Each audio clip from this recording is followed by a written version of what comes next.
Pronto, gente.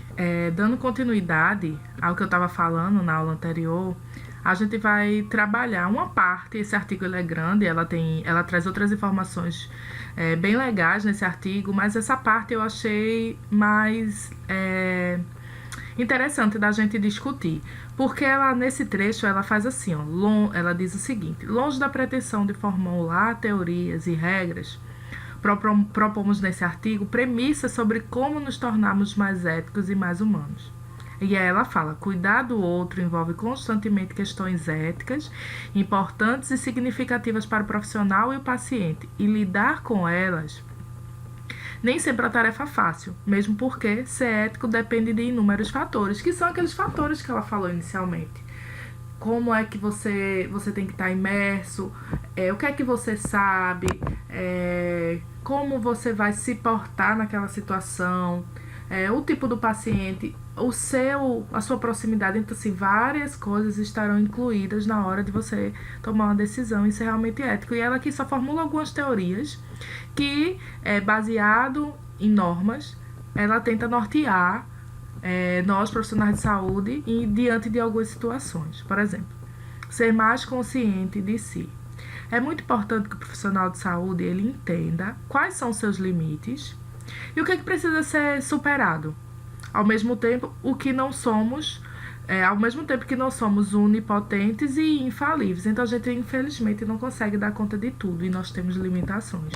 Então, se em determinada situação você não sente bem, você não consegue lidar com elas, admita, chame um colega, peça para ele assumir por você, porque nós também somos seres humanos. Então é muito importante que a gente não ultrapasse os nossos limites e isso influencie no resultado final ou até mesmo na vida do paciente. Então ela fala: ser consciente dos próprios medos e limitações faz-nos mais preparados para cuidar do outro sem causar-lhe nenhum dano. Ter consciência do que não dormimos bem e estamos de mau humor pode evitar ações bruscas e atitudes sensitivas em relação ao outro, e talvez até a mudança do próprio estado de humor. Então, nossos problemas a gente tem que deixar do lado de fora do hospital. Então, quando a gente chega, o nosso cansaço, a nossa noite de sono mal dormida, eu sei que não é fácil, mas elas precisam ficar fora do ambiente de trabalho, porque nós vamos lidar com pessoas. Estar concentrado na relação é basicamente a mesma coisa. A gente tem que ir para lá com a mente aberta, deixar nossos problemas, deixar nosso cansaço físico, nossos problemas pessoais e seguir. Nem sempre é tarefa simples, mas nossos sentimentos internos podem falar mais alto e um treino a gente saber calá-los. Então é importante permitir estar presente aqui e agora e não ficar vagando os nossos próprios pensamentos, separando o que é do outro e o que é nosso. Então isso é uma dica muito importante, eu acho que ela é muito válida. Outra coisa que que elas trazem no trabalho é escolher entre envolver-se e não envolver-se. Isso aqui é um ponto meio chave, específico, e é um ponto que eu queria que a gente conversasse agora, após vocês assistirem essa aula no grupo do WhatsApp. Até que ponto é importante se envolver com o paciente e até que ponto não podemos nos envolver com o paciente. Então, isso aqui eu queria que vocês deixassem esse ponto aberto para que a gente possa discutir no WhatsApp, tá bom? E aí ele fala, evitar fugir, elas falam, evitar fugir, encarar a doença e a morte, traz à tona perguntas e reflexões sobre o que significa a saúde e a vida. Suposições e compromissos há muito enterrados são revelados. Então, assim, a gente tem que aprender a lidar com a vida, com a morte, e esse envolvimento, até que ponto vai fazer com que a gente consiga lidar e passar isso para o paciente. Então, isso aí a gente vou deixar aberto para que a gente discuta no nosso grupo. Prestar atenção na comunicação não verbal. Isso é uma coisa que acontece muito com algumas pessoas. As pessoas, elas estão com problemas, então elas tentam estar ali presente, mas às vezes o nosso semblante ele diz completamente diferente do que a gente está tentando passar. Então a gente tem que estar ali completamente. Por isso que ela fala no outro trabalho que a gente tem que estar ali, a gente tem que estar presente. Tá? Então imagina, a gente vai fazer um procedimento no paciente e a gente tá com nojo. A gente tem que controlar até a nossa afeição, a nossa comunicação não verbal, para que a gente não esboce isso na nossa face. Então ela tem um trecho que ela fala aqui, ó. É necessário estarmos atentos às nossas próprias expressões faciais de tristeza, de desprezo, de nojo, de mau humor, para não suavizá-las e não causar, para então suavizá-las, e não causar constrangimento nos pacientes que estamos cuidando. Então isso não pode ser passado para o paciente de forma alguma. Além disso, a atenção na comunicação não verbal que os pacientes emitem diminui a quantidade de interpretações erradas e iatrogênicas, físicas e psicológicas que o cuidar pode causar. Então, para cuidar de alguém e criar um vínculo de confiança é necessário um conjunto empático de atitudes como olhar diretamente nos olhos, inclinar o tórax para a frente, menear positivamente a cabeça enquanto escuta, além de usar palavras adequadas e compreensíveis. Utilizar melhor o tempo disponível. Ouve-se com frequência as pessoas se queixam de falar de tempo, pouco é feito, pois não há tempo. Então, o que se constata na prática é o desperdício do tempo. Essa percepção generalizada de escassez do tempo pode estar relacionada a dois motivos. Primeiro, tem-se a vontade de se fazer mais coisas do que se dá conta, ou tem-se assumido compromissos que nos impedem de fazer outras coisas. Então, conseguimos resolver esse problema ao tentarmos viver um dia a cada vez, não alienando as preocupações, e estando atentos a quem está ao nosso lado, ou seja, damos direito a estarmos presentes no presente. Então, não se atarefar demais.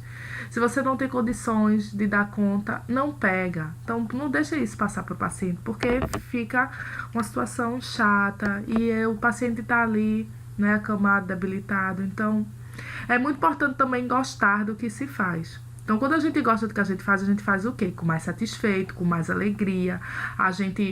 Por exemplo, a gente tá cansado, mas a gente vai ali, a gente vai fazer o que a gente gosta. Então, isso é animador. Isso dá pra gente uma vontade de continuar trabalhando. Isso aí também é uma coisa muito importante.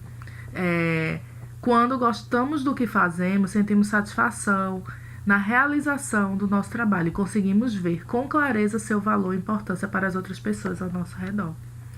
Então, com o tempo de profissão, a sobrecarga de trabalho, os desgastes das relações, esses valores e prazeres podem ser perdidos. A existência de produtividade tem nos levado a pensar de determinada maneira e principalmente a não pensar sobre o que fazemos ou apenas pensar na necessidade imediata. Isso é alienação. A alienação pode se dar de várias formas, mas principalmente pela fragmentação do trabalho que nos faz perder o sentido e, consequentemente, a dimensão do seu valor. O profissional de saúde contaminado por essas questões pode se afastar do cuidado ético, humano e integral ao paciente. E é mais fácil, rápido e prático tratar de um corpo biológico devido ao sistema e ainda entre vários profissionais de saúde. Cada um é responsável por um fragmento do paciente e ninguém pelo todo indivisível. E aí a gente fala também que estimular o paciente a participar das decisões do seu tratamento, como eu já tinha falado anteriormente. É muito importante que ele se sinta parte do seu cuidado, ele seja parte integrante da sua saúde. E ele também vai ser um agente atuante na sua melhora. Então, é importante que a gente comunique, converse, explique, mostre a importância de tal e tal tratamento, como ele tem que se portar frente a isso. E todos, como equipe, trabalhar e melhorar a saúde do paciente. Aceitar a morte ela é inevitável. Esse aí é outro fator que eu queria conversar com vocês no grupo, tá? Então, a gente vai falar sobre aceitar a morte e a gente vai falar sobre a escolher entre envolver-se e não se envolver. São duas questões que eu vou trabalhar com vocês. E o último é gostar do que faz. Eu já tinha falado sobre o que Gostar do que faz, eu já tinha falado. E a assistência à família nos horários de visita. Então, o paciente, ele precisa que o familiar dele também esteja bem na medida do possível, esteja informado, esteja consciente. Você tem que saber que aquela familiar, ele também está sofrendo, ele também está torcendo, ele também é parte integrante da saúde do paciente. Então, naquele momento de visita, nos horários de visita, converse, explique.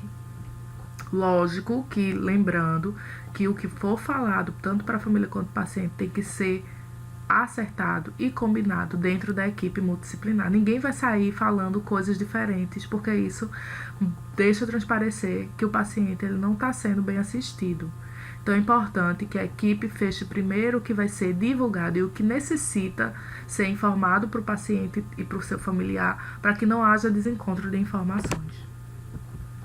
Pronto, gente, é isso. Agora a gente volta para o grupo do WhatsApp e eu queria discutir, hoje a nossa tarefa seria discutir, aceitar a morte quando ela é inevitável, e eu também queria discutir com vocês em relação a envolver-se ou não envolver-se. Então essa é a atividade de hoje, espero que vocês tenham gostado da aula, e a atividade é essa discussão que nós vamos fazer em grupo agora, tá certo? Boa noite e até já.